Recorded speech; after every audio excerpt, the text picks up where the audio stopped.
की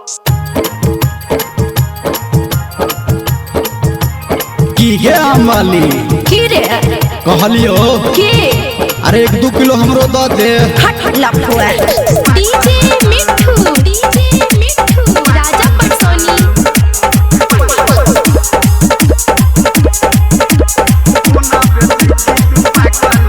हे गे माथ पे दौड़ा हल्ला के घुमै छी टोला मोहल्ला में हल्ला करै छी।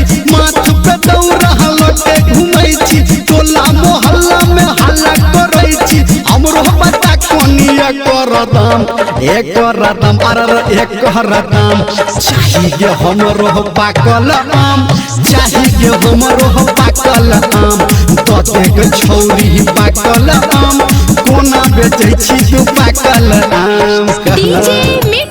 डीजे मिठू राजा पटसोनी। मां गायत्री रिकॉर्डिंग स्टूडियो।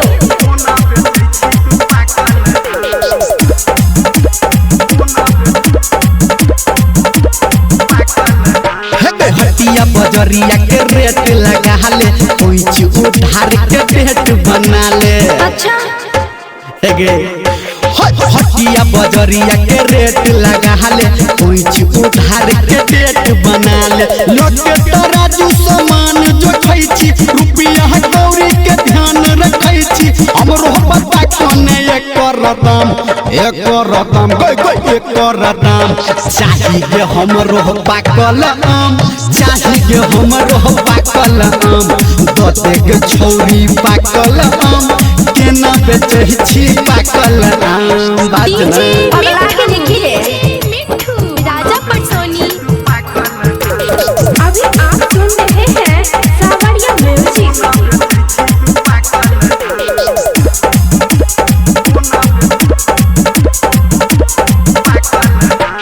10-15 दिन आम के सीजन छै कहूनी रमलिया सुखल जमीन छै तैला के अखने बेच ले।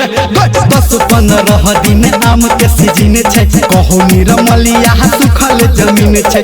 दो दिन हमरा तू चुन के लो ले न पैसा तू गिन के कर खत्म तू अपन काम दते के छौरी पाकल आम चाहिए हमरा पाकल आम लो लेबो सबटा पाकल आम दते न अपन पाकल आम। बात के रुपया